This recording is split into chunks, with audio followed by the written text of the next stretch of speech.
everybody, welcome to another episode of Life and Moto. Hopefully that everybody got everything they wanted for Christmas. Hopefully a little more on the Moto lines, just saying. And especially for those of you that possibly got a new bike, sweet. Look forward to getting everybody out there, checking those new bikes out, and hopefully this weather gets a little better so we can ride. I tell you what, I get to ride a little bit this weekend, and it was awesome. We had a little incident on one of the days we went out. My sister actually crashed, and she's been riding for a long time, and sometimes it's the little things that will get you every time. She came up into a wash that she didn't know about, where it was very faced, and she hit it at a high rate of speed, and unfortunately went over the bars.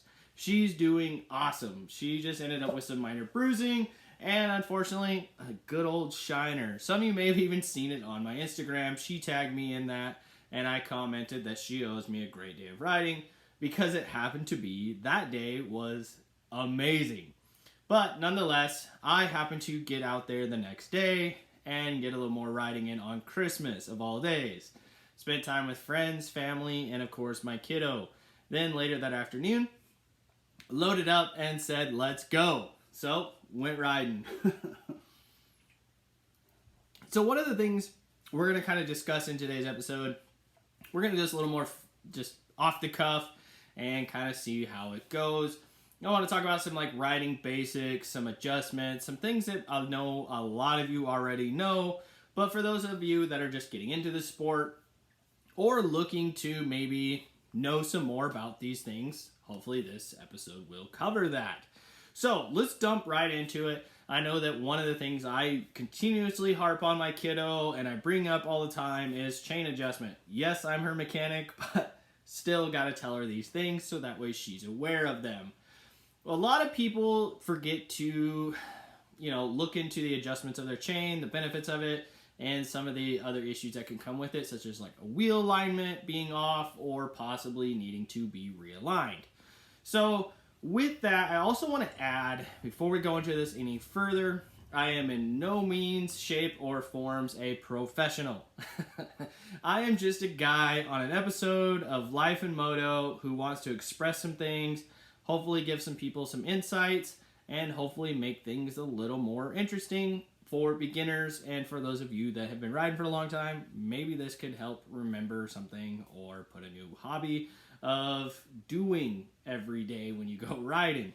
Some of the other things that I want to get it back into that with is, oiling of your chain. That's huge. I think a lot of us kind of overlook that, and a lot of it is due to just pure excitement. Once that bike's unloaded, we're ready to go. We want to go adventure, whether that's the track, new setups, or, riding with the desert, or just riding with your friends and family out just for a day. Or for some of you, even in your backyard. We get so excited that we forget about the basics. And so that's kind of what today's episode is, and a little bit more advanced, but some things I feel we should all be aware of getting into this sport and moving forward in this sport. One thing also I'd like to say is that with those things can come better rideability, better control, and some of the other things we've covered in a few of our other episodes. And makes all of us better riders and have more control of what we're doing over our bikes. So that being said, let's say rider sag. That is something a lot of us are well aware of, but for those of you that are just getting into this, this is something huge. I will say this, a lot of your bikes and different manufacturers have different settings for where your rider sag should be. It also varies in the sense of what your height, your weight, your riding capabilities are, and what you're going to be doing with the application of the bike.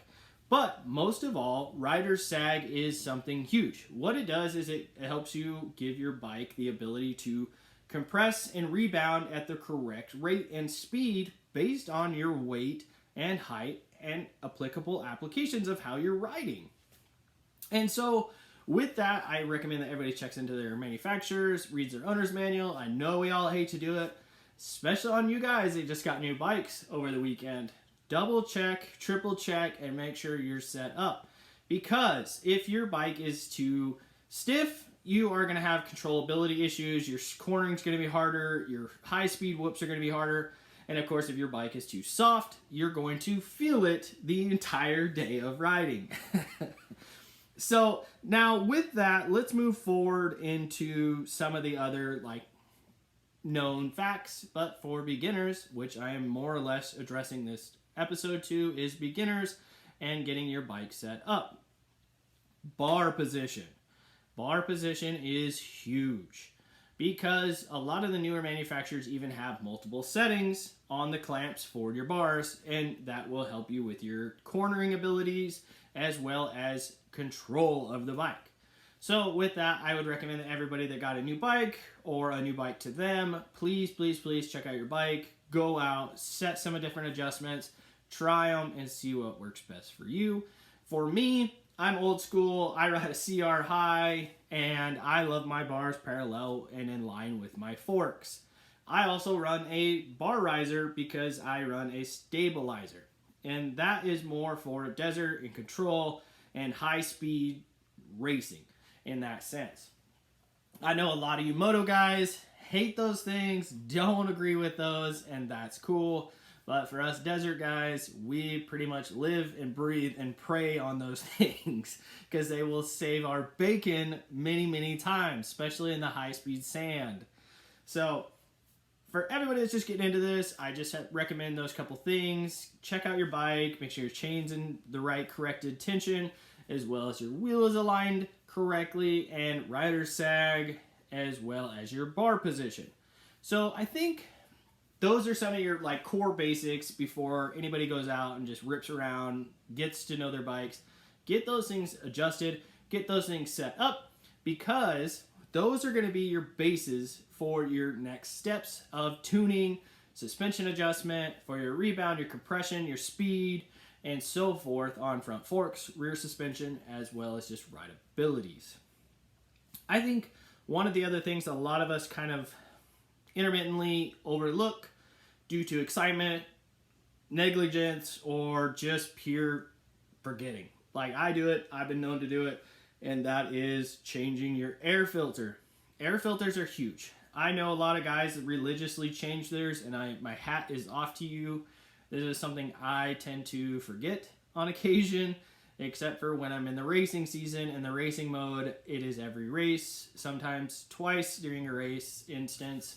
I did a race a couple years ago in Hagerman, and it was nothing but a giant silt race. And I think a lot of the guys that happen to be following me from Sidra or any of the other events can relate to this. It was a utter disaster for silt. And with that, I would recommend that you bring extra air filters that are already pre-oiled. Some guys say don't oil for that kind of material and so forth, and it just kind of depends on what application, what your bike's manufactured recommendations are, and so forth. Next would be oil changes. For me, okay, had to edit. May or may not have said something I can't say on either the podcast or on YouTube. So you're going to catch a little bit of a glip in between the episodes, and that is due to editing out some phrases and way I said something. But I will say this, what I was trying to get at is that for me, oil changes are hugely important. I change mine anywhere from 2 to 3 rides at a time. And that is also just for basic free riding, but when I'm in the racing season, it is literally every other weekend because that's how the races work with Sidra. And in between races, I don't ride as much because I'm usually healing because I'm getting old. So with that, just make sure you're changing your fluids, make sure you're checking your air filter, and just make sure that you're out there having fun. That's the biggest thing. I know that we all are looking forward to riding some more. We've got some Sidra events coming up within the next couple months. Everybody's jonesing to get out there and test and tune and get ready for those. I particularly will not be racing myself this year. I am going to be helping my kiddo race. This is her year for racing, and I want to be more involved with her race and less focused on my own racing. So, with that, I would hope that in closing, everybody maybe either learned something new or just kind of gathered something that they already knew, but maybe kind of overlooked. For me, I am kind of bad about overlooking the air filter. So maybe hearing that, and now that I've said it, I'm going to be a little more advocate as to doing that more frequently, even though it's a pain on my 2011 YZ450 because it's under the tank. It's not in the normal position. It's a lot more work, but I will say it is something I'm going to work on to be better at, to make sure that my bike runs better and that I am a better rider in turn. So with that, in closing, let's just kind of cover some of those things. Everybody take a note of them, maybe use them for however you can and see fit for yourself. And I just hope that everybody had a great holiday weekend. We're going to get back to everyday releases of not only the YouTube channel, but the podcast. And speaking of the podcast, I just want to kind of put it out there, as many of you are aware, or those that are just now finding out the Life in Moto podcast, we are on Spotify, Pandora, and Amazon Music as well.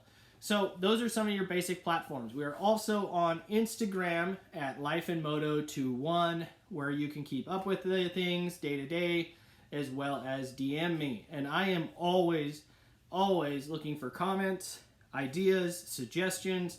So if you have anything that comes to mind or anything you'd like to recommend, help me out, send me a message, and I will get back to you as soon as I possibly can, if not right away. Because that is what I want from this podcast, is to grow and develop our community and make it more aware of the things we go through as well. So with that, I will also close by saying that probably on the next episode of Life in Moto, we might dive into life and some of the aspects of how riding can help you in day-to-day life. So hopefully everybody sticks around for the next episode. We are, like I said, every day going to be releasing an episode until the first of the year. And then we are looking at possibly pulling back a little bit. Or if you guys are loving this every day an episode and an every day a new podcast, tell me. Let me know so I can keep this rolling and keep this going. I just know that between work starting back up and with my kiddo and racing and preparing, might be a little hard, but I am more than willing to put in the effort for you guys to help this grow and become more of a benefit for everybody. Either way, I would just like to close by saying, always keep two wheels down and don't be afraid to ever reach out.